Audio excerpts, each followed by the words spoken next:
Sorry, hello everybody. My name is Cody Clark. I am the Kitsap County Community Development Lead for Business Partnerships and Corporate Sponsorships for the Coffee Oasis.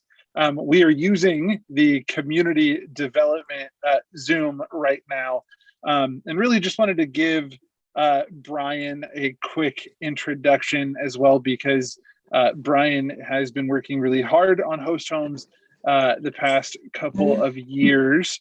Brian, before we get going, do we want to take time to have everybody else introduce themselves as well?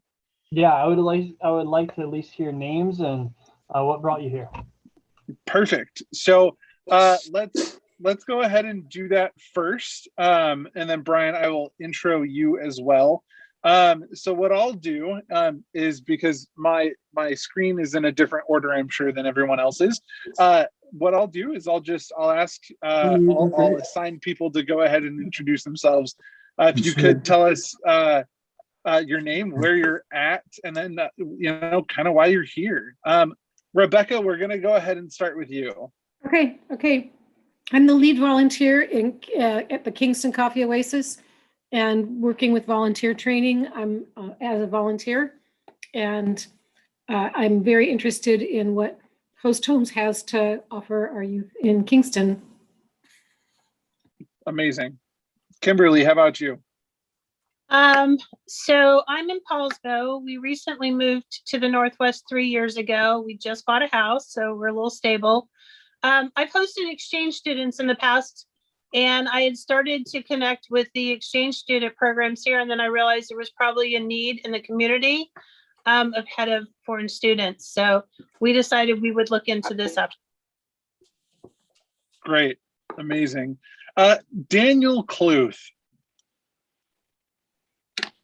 Yeah, great to be here. I'm Daniel, with community development with Cody, and working with churches and civic clubs. Loretta, how about you? Hi, so I live in Paulsbo, and I'm part of the St. Anthony Church in Silverdale, and I just volunteered to be part of the outreach commission at our church, and I was wanting to get more information about this program so I could put it out to the congregation to see if folks might be interested. Amazing. Brian George, you are next, sir. It's good to see you, by the way. Good to see you. I'm in Port Orchard. I've always had a soft spot for Coffee Oasis and the things you guys do in the community, and Cody made me come, so that's why I'm here. So, and thanks, Brian. Daniel Cluth, I love your mom. She's great. So. Let's go with Douglas. You can talk.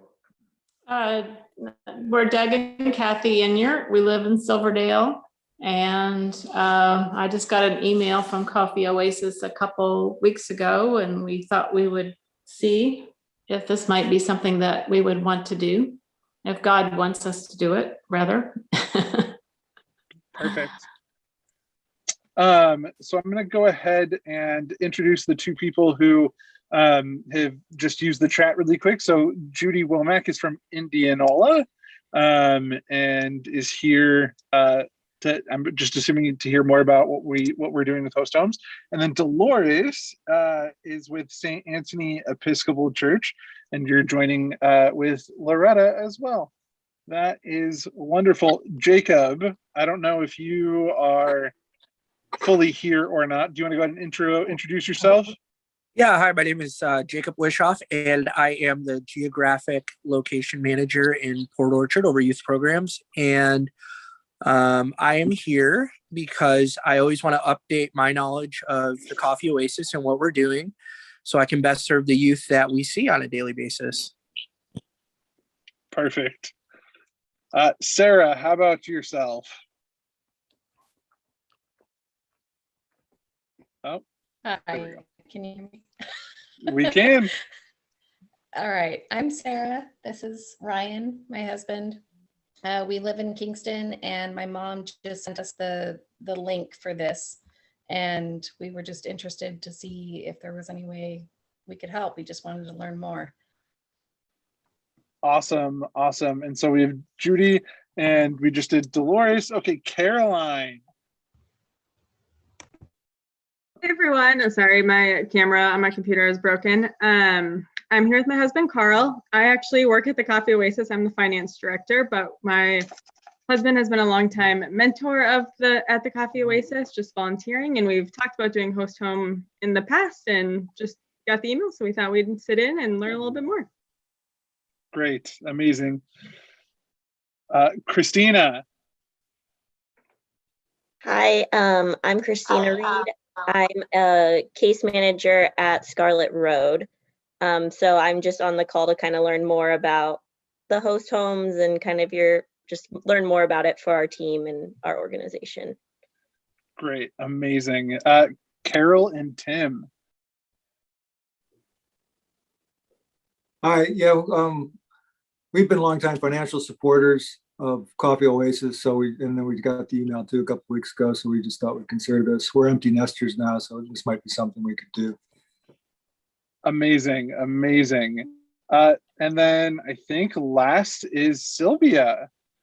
Well, and my husband Malcolm, and Perfect. we can maybe put on the video later. We were finishing up our hamburgers. Oh, nice.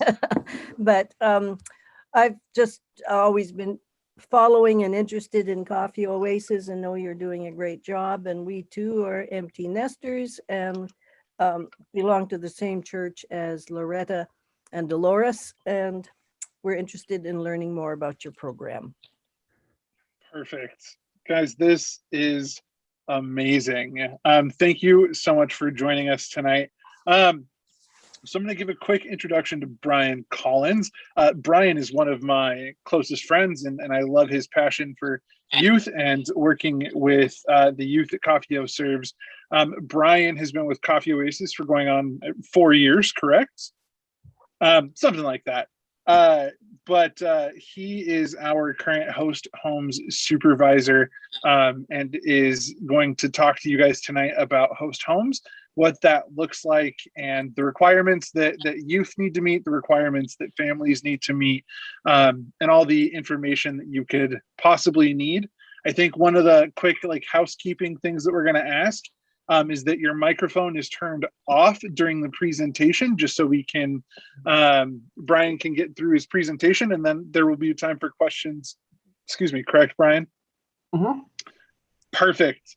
Let's go ahead and get started. Brian, if you want to start sharing your screen, you should be good. All right. Well, thanks for coming, everyone. I really appreciate it. I never know what to expect when we do these meetings on Zoom. Sometimes they're great, sometimes they're not. And I just get so excited when we get a lot of people on here. So just again, thank you so much for coming. Real quick, we're just going to go through the basics of what host homes is, kind of what we've been doing with host homes. And then at the end, we will have a time for any questions or thoughts that you have about it. I welcome any questions and any thoughts. If it's not something I can answer now, I will make sure that it does get answered, and we can just go from there. So we will start now. Let me start this. Okay. So who am I and why host homes? Again, my name is Brian. I've been with Coffee O on and off for about 4 years. Started as a centered supervisor. In fact, Jake Wishoff was my boss at one point, and eventually made my way to host homes. Host homes gets more exciting, is more exciting because it's a way of bridging the gap between at-risk and homeless youth and the community. One of the things I've found that's been really, really awesome is the more community support we can get around the host homes, the better the host homes are. So this is really a community-focused thing. Whether it's a region, a church, businesses that are involved, whatever it may be, this is really focused around the community.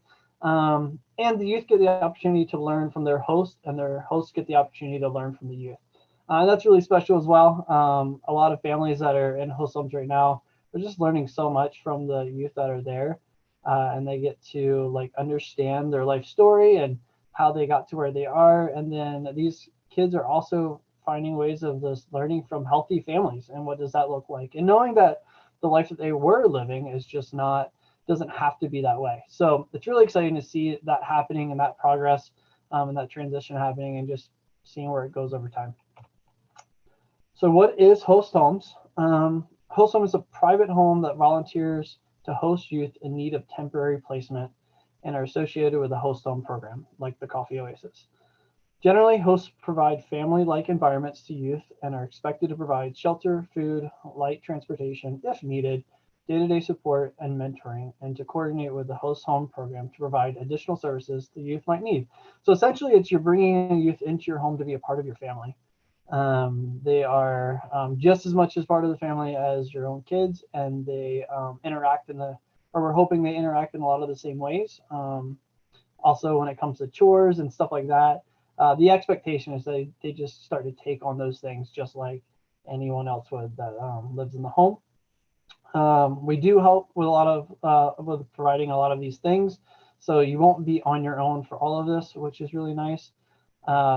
Youth will also be set up with a case manager, and the families are also set up with case management as well. So you aren't on your own, which is a really excellent thing. Host home programs are nonprofit, tax-exempt entities that recruit and train host home families to provide temporary homes to youth. Host home programs match with youth with a host, provide case management, like I just said, and we support the host. So a lot of what we do is there's a process that we go through the host that to match families to youth, and a lot of this is what I like to call youth-led. A lot of this is getting to know the youth and understanding their stories, and then what we do is we then find families that we feel are going to be a good fit for this youth, and then there's an interview process, all sorts of things that happen from there. But this is really a youth-led program. So some statistics about the demographic that we work with. 2018, a point in time count showed the biggest reason for becoming homeless was a loss of job, unable to work, health issues, mental issues, and family conflict.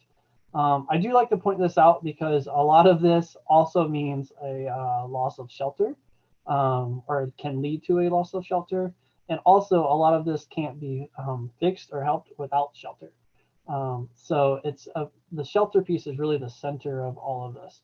And I think Host Homes is a great way to start managing this and making it a little better.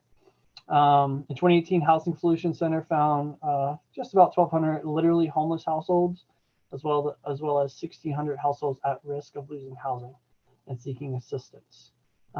Based on the Kitsap County school districts, in 2019, kids around the age of 8 to 16, Bremerton saw about 430 homeless children. Central Kitsap saw 427. South Kitsap saw 192.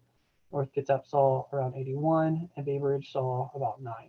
So, and this number has been growing. So I'm sure once all of the stats are in for this year, they might be a little wonky this year because of all the COVID stuff, but as time goes on, this number has been growing. So interesting note is that this equates to about one student in every classroom is experiencing homelessness. So kind of think about it that way. It puts it into a much different picture. The importance of host homes. One of the most common factors of homelessness amongst youth is a severely dysfunctional family. Host homes can change that narrative for youth. The opportunity for youth to have a healthy relationship with an adult is another important piece of host homes. It's also it's an opportunity for an adult to learn from someone who has experienced or is currently experiencing homelessness. It's a better option than a shelter or any other state-run system, at least in my opinion.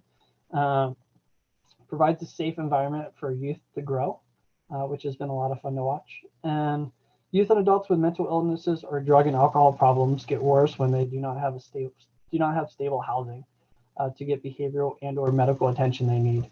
We're seeing that so much in host homes. The more stable a youth can get, and the more attention they can get towards the things that they need, they're just progressing so much over time. It's really fun to watch.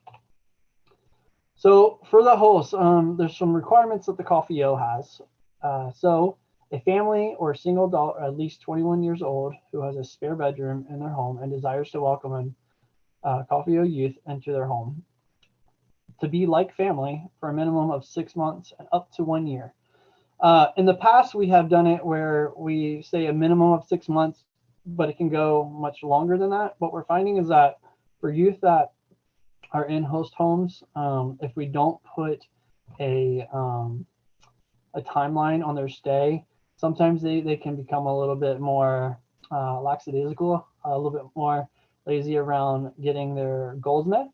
It's kind of one of those things. It's like, oh, I've got plenty of time, kind of a thing. And so it's been a little bit harder. So we do say 6 months up to a year. By no means does that mean we're kicking out a youth.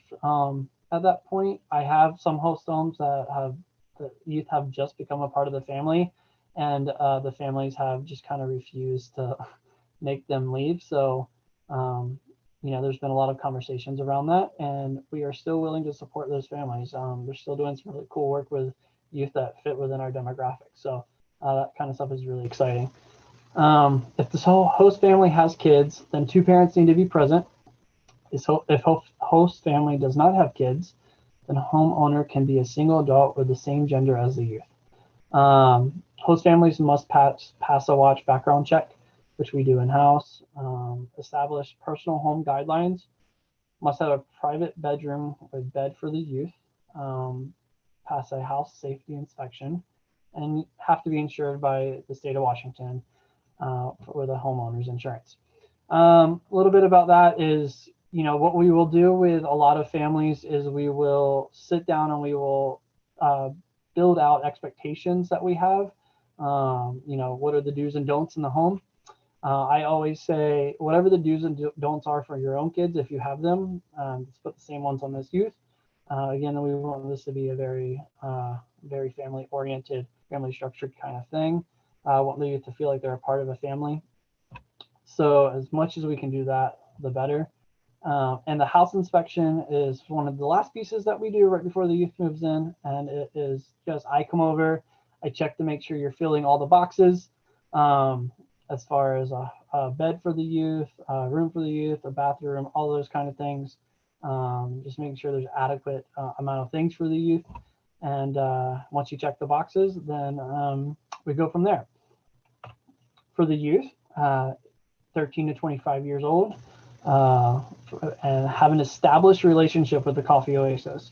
So what I am saying is that if a kid comes into the Coffee O and they say, I need housing, and there's a host home available, it's just not that simple. For us, we have to have an established relationship with this youth and to be confident that they are appropriate for our for this program. So we're just not going to have someone that just comes right off the streets or from a school or something, and then we just put them into your home. It's just not a part of the program. It's a minimum of 3 months and is actively seeking employment or attending school. They have to have an established relationship with us for up to 3 months at least. Actively seeking employment, so they're working with their case manager and searching for employment, or attending school. So they have to be in school and working towards graduation. They have to pass a watch background check, provide 2 character references. Ideally, what I like to do is get a character reference from a staff member, as well as either another youth or another adult that they deem trustworthy, and someone that I somewhat have a relationship as well. So I know they're not just going to say what is necessary. Be responsible for their own transportation, hygiene items, laundry detergent, clothes, and personal belongings. I say that by also saying, so being responsible for their own transportation, we can provide bus tokens and bus passes. We have hygiene in our centers. We have all the other things that they would need. So it's not like they need to go out and purchase these things for themselves. It's something that they can have if they need it from us. So that's not something the host family needs to worry about. They need to attend regular case management meetings, weekly or bi-weekly, depending on the youth. Attend school or pursue employment, and no drug or alcohol use while with the host family. That's just a big no-no across the board. One of the things we ask for host families is if you do have alcohol in the home, is that you just put it in a place where the youth can't get to it, or in a locked place, whatever works best for you. Same goes for any firearms. It's just in a place that is safe and either locked away in your room somewhere the youth cannot get to it. So there's that. Trainings. So here's required trainings, and these are things that are currently with COFIO. Mandated reporting training, behavior management training, physical aggressive youth training, and first aid CPR. There's also some recommended trainings, trauma and resilience, anti-racism and white privilege trainings, gender and transgender trainings. All of these will be provided. It's not something you have to go out and search for yourself. We have all of these for you. There'll also be other hotlines and other resources that will be given. The goal here is that the family that takes in a youth will be as equipped as possible, as well as have any resources that they need available to them, so they're just never alone. A big key here is, as well as once these trainings are gone through, we do have discussions about these trainings, just to ensure that we feel confident with the material that we have been given. And it's something that, you know, if it were to come up with the youth that's living in your home, it's something that you can confidently talk about and act on if necessary. Some of these are some more fun things for me to do. And this area probably takes the longest as far as the process of becoming a host home. What about the support? Each host family will be trained by the Coffee Oasis and matched carefully with a youth. There is a 24/7 crisis text line for emergencies. The COFIO has their own, as well as there are other ones that I do give out as well. There will be regular communication, quarterly check-ins, and support from the host home supervisor. What I like to do is when a family first takes in a youth, it's a weekly check-in initially, just to make sure everything's working out okay. We're hitting all the bumps in the road and kind of like smoothing them out. And then that check-in extends a little bit more, so then it becomes every other week, then it becomes once a month. And I do live by a philosophy. If I don't hear any issues, I'm thinking there's no issues. I tend not to want to be someone that's always saying, hey, what's going on? What's going on? I don't want to always be searching for things if there's nothing to search for. So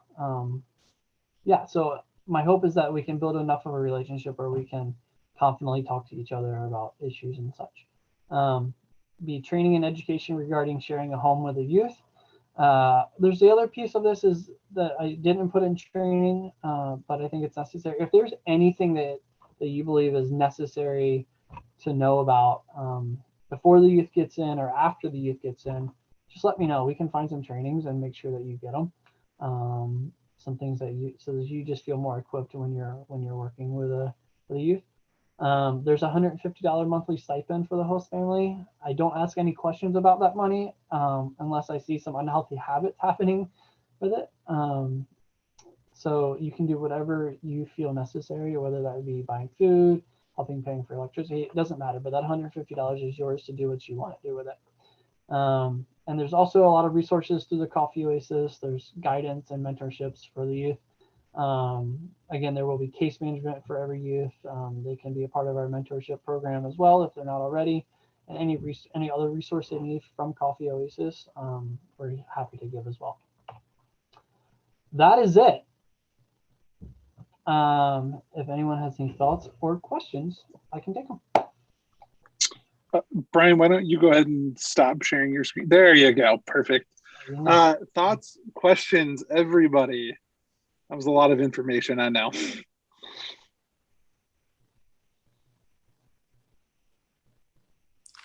Are any of the children that are in this program actually have parents that would take them, but they're also homeless?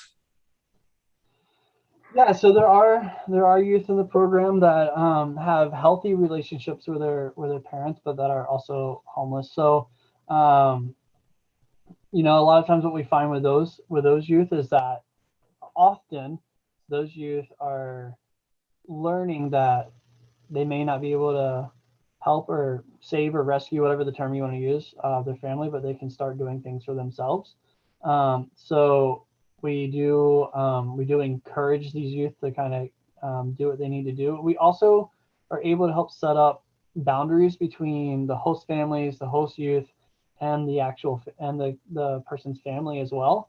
So if the youth is like, you know what, I don't want any conversations or any communication with my biological family, we can help set up that boundary. Or if there's some visitation things we want to set up, whatever it needs to be, we can accommodate it.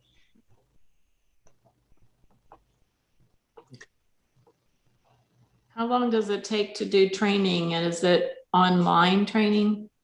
Yeah, so all of it is online. Oftentimes what we'll do is I will send you the trainings. You can get them done as fast as you want or as slowly as you want. There's not really a timeline on it. I'd say you could probably get all of the trainings done if you were just committed to doing one training a night, or however you want to do it. Or if you just want to spend a weekend and do trainings, you could do it that way.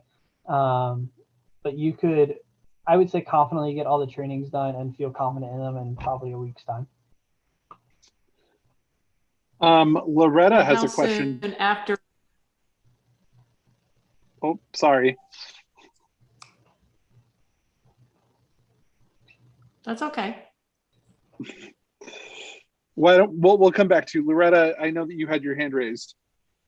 Yeah, and I have actually 3 questions. One is, it's not really a question. Well, yes, it is. It's a request. I'd really like to hear just a success story. So just a youth that has really benefited from this, as well as the family. I'd also like to hear about a difficult situation or situations that come up. And then lastly, our church has a monthly newsletter. The deadline is tomorrow at 9:00. So I'm going to write a little blurb, and I wanted to just give information about this program, and was wondering, what should I say as far as, if you're interested in this, would it be contact Brian Collins? Yep.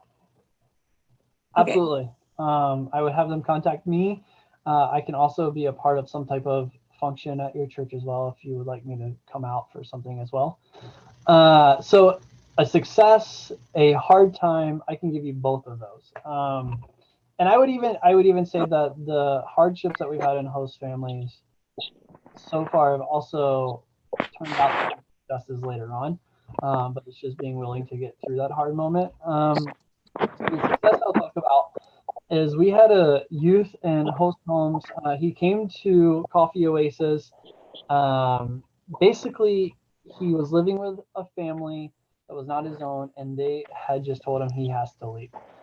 And he was in high school, and kind of just came to us frantic, didn't know what to do. Spent some time with Coffee Oasis for a little bit, and eventually made his way to me. This youth then moved in with a former employee of Coffee O, and through living with them, some guidance and mentorship, and also through host homes, he eventually, and in this whole time, there was a hardship in this one as well, but this is not the one I was going to talk about. But in this time he was there, he actually got into a car accident, or he got hit by a car rather, and had to go to the hospital in Seattle. And it was really cool. This host family, kind of like a regular family, went over there and spent every night with him, got to connect in that way, talk to the doctors, made him feel so loved and so supported. He does not live with his host family anymore, but he is still in contact with his host family, talks to them all the time. He is now working for Starbucks in Seattle, has his own apartment, living on his own, and he is doing really well. We still connect with him from time to time. In fact, he's doing so well, the apartment that he's living in right now, he was able to pay for the first, I believe it was the first 6 months of rent. So he doesn't have to pay for rent at all. But he commutes every day to Seattle to work. He is doing incredibly well, and has just kind of made a name for himself and a place for himself. And it's been really cool. So to see this kid go from not thinking he was going to graduate high school, now graduated high school and is living on his own and is working for Starbucks in Seattle. It's a really cool story. So I have a Brian, really Brian, really quick. Christy, I know you just joined. Could I have you turn off your mic, please? Thank you so much. Brian. Yeah, so a hardship, I have a hardship that actually comes out of Bainbridge. It was a really difficult situation for us. This youth came to us, I want to say, she was probably part of Coffee O for 5 or 6 months before I got connected with her. Had really bad major depressive disorder and was not able or understanding how to cope with it. Was oftentimes worked with our crisis line and was a part of that community as well. This youth moved into a home on Bainbridge to be with a family who at first did not know how to manage someone or work with someone that had a major depressive disorder. Now, the hardship and the hard part about this conversation is that this youth eventually did have to move out because the relationship became a little bit too hard, and the families, because they weren't well equipped initially, did feel pretty exhausted, which did cause us as an organization as well to start thinking about our trainings as far as host homes as well, and what people need to be prepared for, or even like our questioning and our interviewing, what are they prepared for already, and is this something that they can do? The cool part about this story is that the family did come back and say, you know, I had no idea this is what was going on in some of the kids' lives that live on Bainbridge Island. And so they have been more active in that community. So where this was a hardship and this youth did have to move out, what I think the success in it is that this family is now like, wow, this is reality, and some things are happening here, and where they may not be able to host a kid anymore because of that experience, they are a lot more mindful and vocal about some of the issues happening on the island, which I think is a success in itself. So.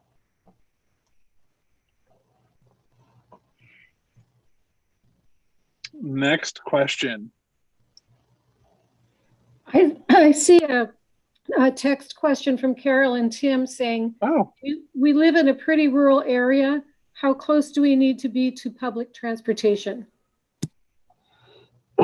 Excuse me. Well, you know, that really depends. It depends on the how comfortable the families are with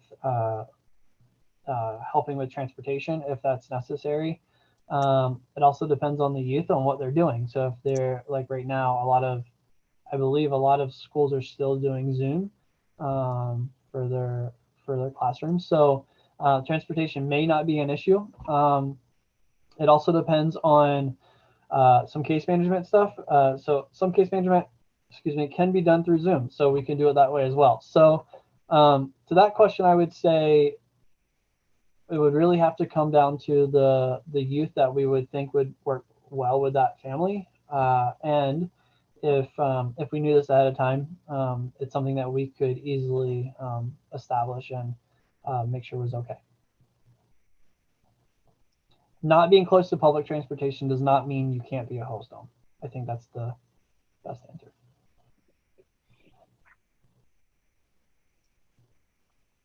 Are there any other questions? This is Sylvia. I'm not on the video. I heard about a short-term program as well. Is this an appropriate time to talk about that, or is that another session? No, this is absolutely a fine time to talk about it. I can actually talk about the other two programs a bit if for a little while. So the more short-term one is the respite one, and that is where if the host family is going on vacation, it's not a vacation that this host youth can go on, which is understandable for sure. Families can sign up just to be that home that youth can then go to while the primary host home is gone. So all of the same requirements are applicable, like they all still are in place. All the same things happen for the youth. Nothing really changes outside of what you were designated of, whether you're the primary or secondary host home. So yes, so that is the more short-term one. That one, I would imagine most of those would be, no more than a week or 2 weeks for that time away. But yeah, that is one of them. And then the other thing is that what I do enjoy doing as well is I've somewhat I'm doing it with a couple families right now. I've kicked off a home share that is kind of an extension of host homes. So after the youth is doing really well, and even after they have finished their time with host homes, if the family and them are like, we're doing great, everything is looking wonderful, we're really happy where things are. What I do like to do is I like to start doing a home share model where the youth is starting to pay for rent in some way. It's just another way for youth to start understanding how to be responsible with their money. Obviously, the rent is not what it is for an apartment or a room now, but we do, a couple $100s, and it's kind of up to the youth budget, right? Like, what can they afford? But that is something I like to put in place as well, and I think it's a good way for our youth to start learning how to manage their money, and they can do it in a safe place where if they mess up, it can be okay, and they can just get back on their feet and start it again.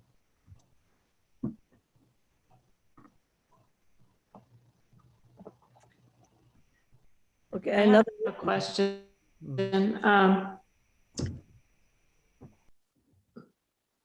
Okay. Do I need to ask for permission or should I just start? No, you're good. Yeah, does the student get any choice?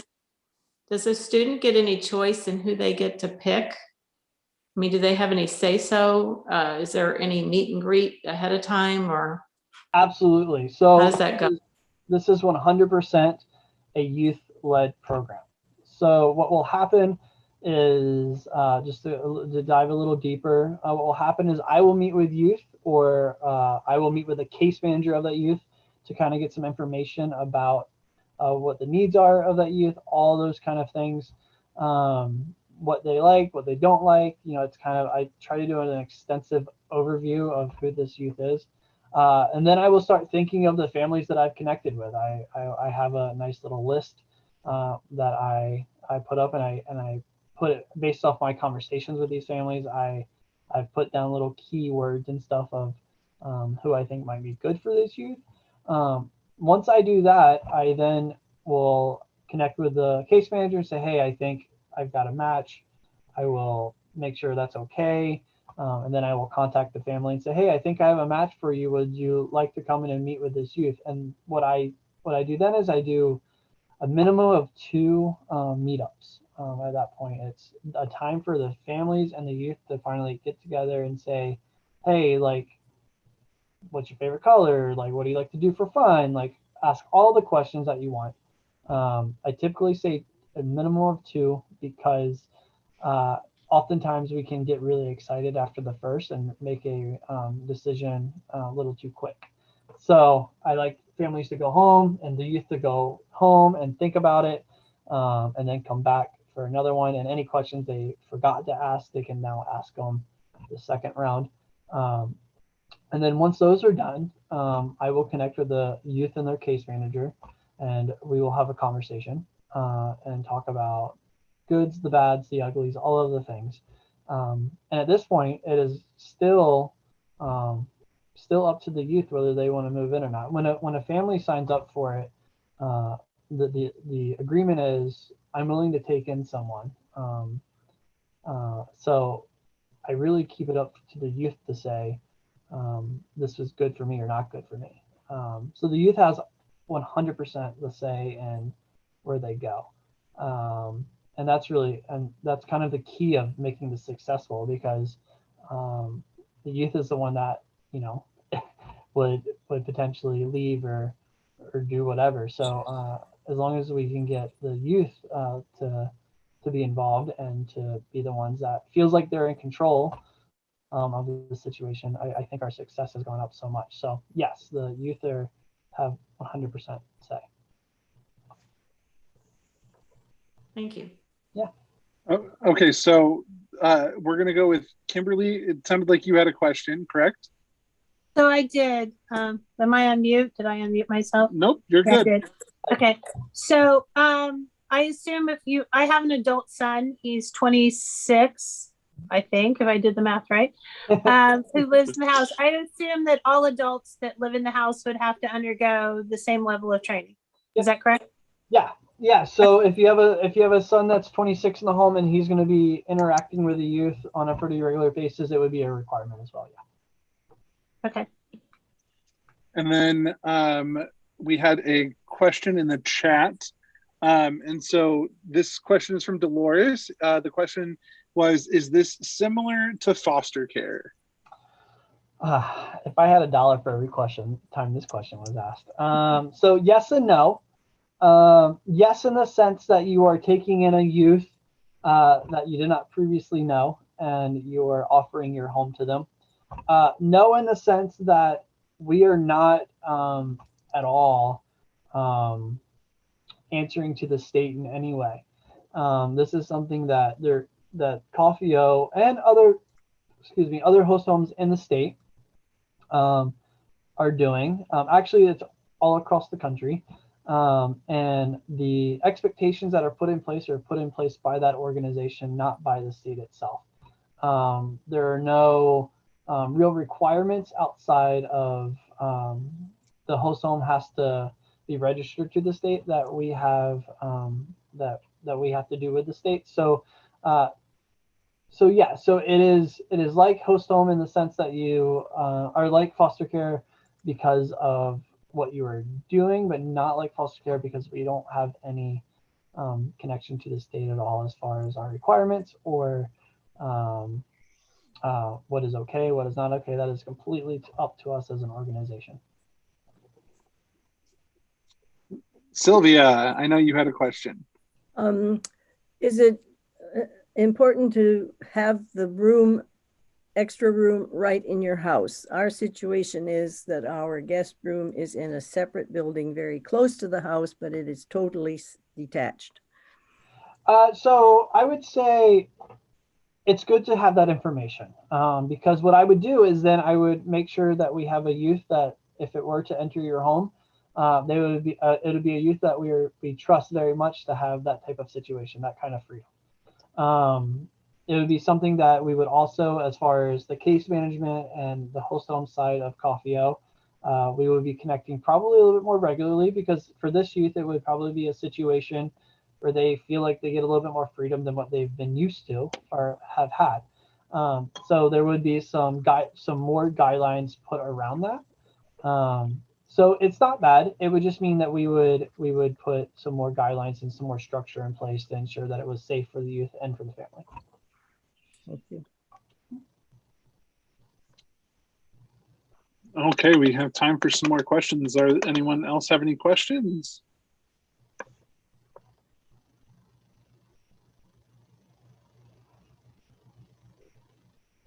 Oh, you're muted. There you go.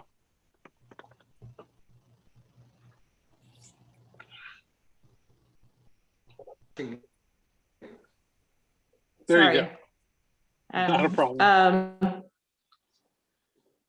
Once you get approved, you've gone through training, you've done all of the stuff that you need to do. How soon would a person expect to have the youth move in? Just kind of average. I know you probably want to really put a priority on picking somebody that would meld well together with the family. So yeah, just kind of average. What are we looking at? I would probably say a couple weeks. So once all the trainings and stuff are done, the big pieces for us at that point are doing, the interviews, are the meetups between the youth and the families. That's a big piece. And then, so what I like to do is to do the first meetup in a neutral location, so potentially at Coffeo or somewhere else.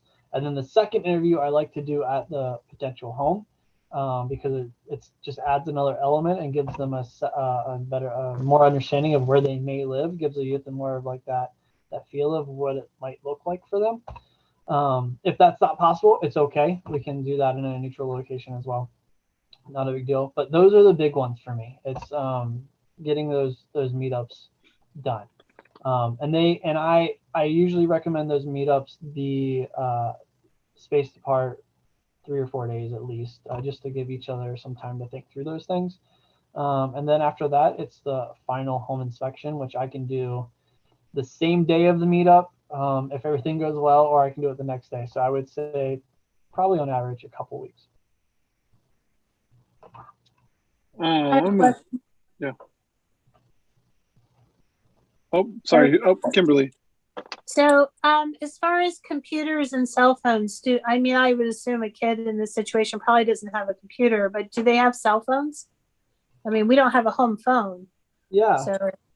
So that is something that is met with in case management. So if a youth needs a phone, our case managers are really good at getting them phones, whether that's a phone provided by the state or whatever it may be. So yeah, these youth do get phones. They do have a means of communication with case managers, whoever else they need communication with, and that is all provided for through case management and such like that. So when we think about the needs of a youth as far as like in the home, the big ones that I can think about that is just a discussion that we should all have at some point is, food is a big one.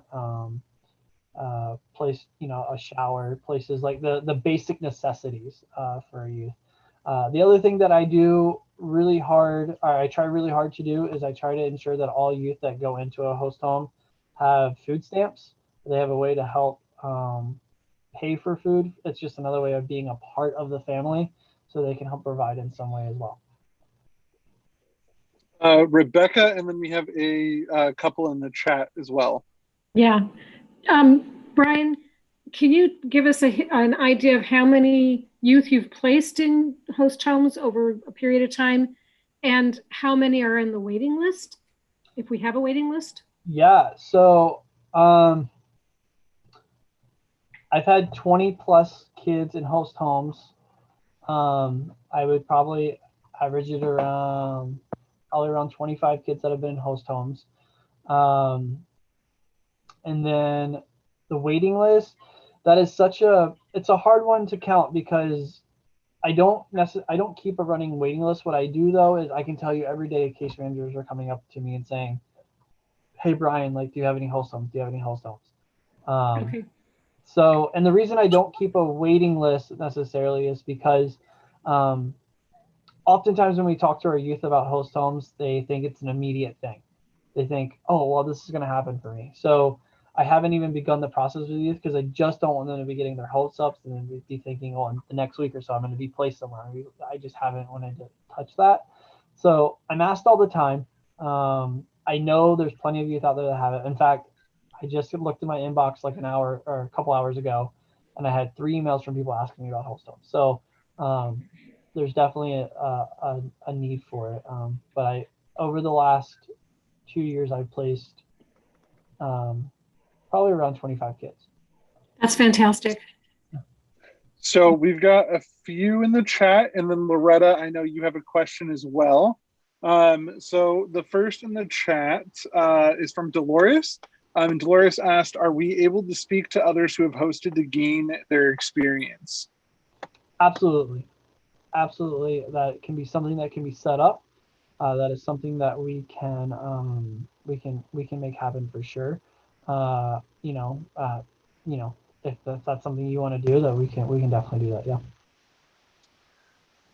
Perfect. So Carol and Tim, you guys got all the questions. This is great. One is, so what's the next step? Do they do the training on their own and then decide if we want to do it, or what's the next step? So next step and easiest step is to get a hold of me via email or phone. And once you get a hold of me, you and I will meet. I will do some interview questions with you, just to kind of get an understanding and of who you are and what excites you about host homes and what that might look like for you. We will do an application together, and then that application basically just gives me permission to run background checks, and from there we will do. I will send you trainings. Great. The next again is from Carol and Tim. How is COVID? Sorry. How is COVID impacting this? Are kids vaccinated? Are they expected to follow their rules on distancing and masks? So obviously COVID is affecting this in a lot of ways. And what I do say to any family that has host homes is whatever regulations and requirements you put in place for your families as far as COVID, those are the same ones will be put in place for the youth. So if the family is very much like you don't go out unless you have a mask on, then we'll make sure that's followed. If the family is like if you go on trips anywhere, whatever the rules are and the expectations are, they will be put in place. As far as our kids vaccinated, they have to follow the same regulations the rest of us do around what the state is allowing. So as of right now, I believe none of the kids are vaccinated. So if that also means that as far as COVID is concerned, there's those regulations, stricter maybe regulations would have to be put in place. That's a conversation we also have with our youth. That is something that they know before they walk in the door. It's also something when we do family expectations and agreements, that is something they sign to say, I agree to do it. So when they walk into your home and they are part of your family, this is something they will not be surprised by. Next question. Are they placed local to where they live? Do they expect to keep up their social lives, like going out at night and having friends over?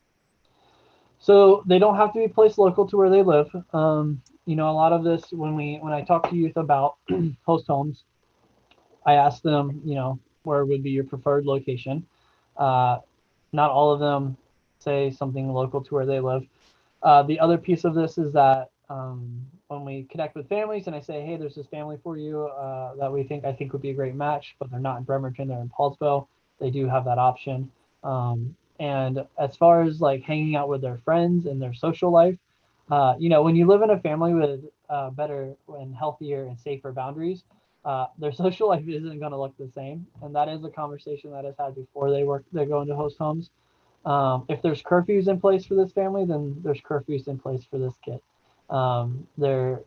Again, it's whatever rules and regulations are put in place for the family already are the same ones that go on this youth. So, and again, this is not something the youth is surprised by when they get into the home.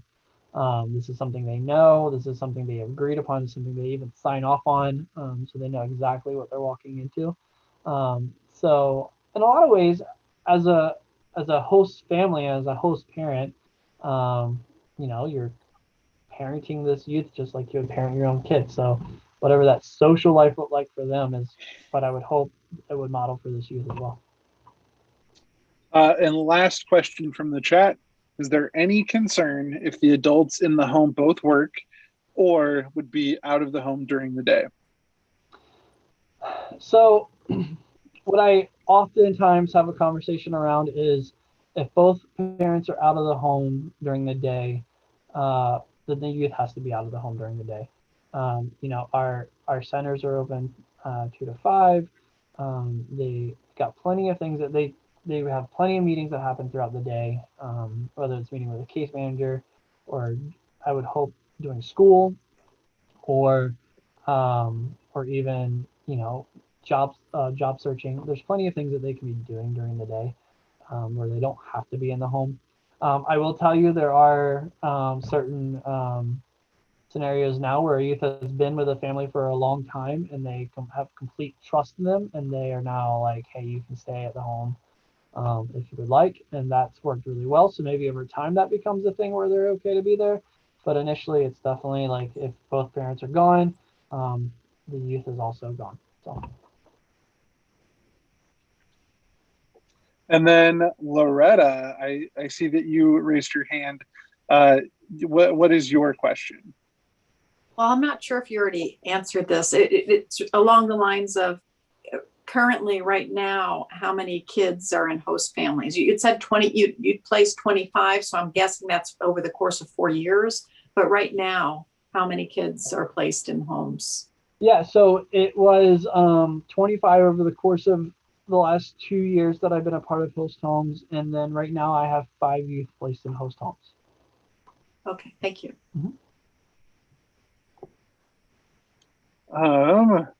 Just a second. Sorry, everybody. I am responding to a chat. Okay, are there any final questions as we are getting close to the end of our time? It is 7:26. We want to make sure to respect your guys' nights tonight. And also, if you happen to think of a question after this, feel free to visit our website. Brian's information is on there, and you are free to send him an email with whatever questions you have as well.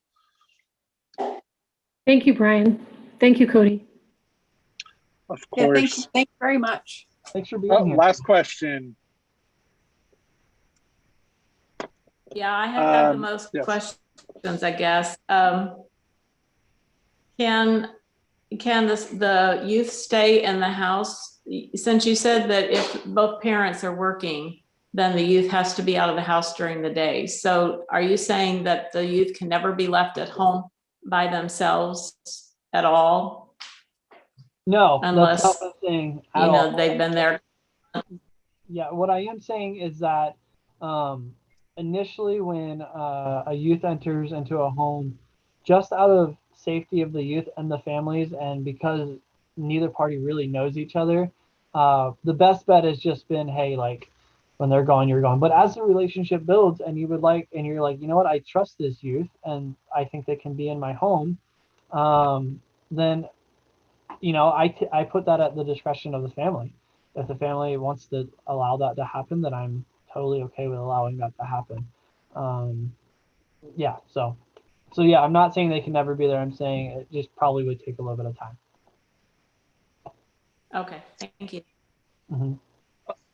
So one quick last thing was said in the chat. Is it a requirement that the host family men grow a beard? I noticed that all the staff have beards. Yes. If you don't have a beard, then not a beard, a beard, then this is not the program for you. Yeah. Just kidding. Well, everybody, this has been a phenomenal night. We had quite the turnout. Thank you so much for joining us. Like I said, if you have any questions that you might think about, you know, as the night continues, or even over the next couple of days, feel free. You can go to our website and find the host homes page. Brian's information is on there, so you can reach out to him directly. You all are amazing. Thank you so much for joining us. Yeah, have a great night, everybody.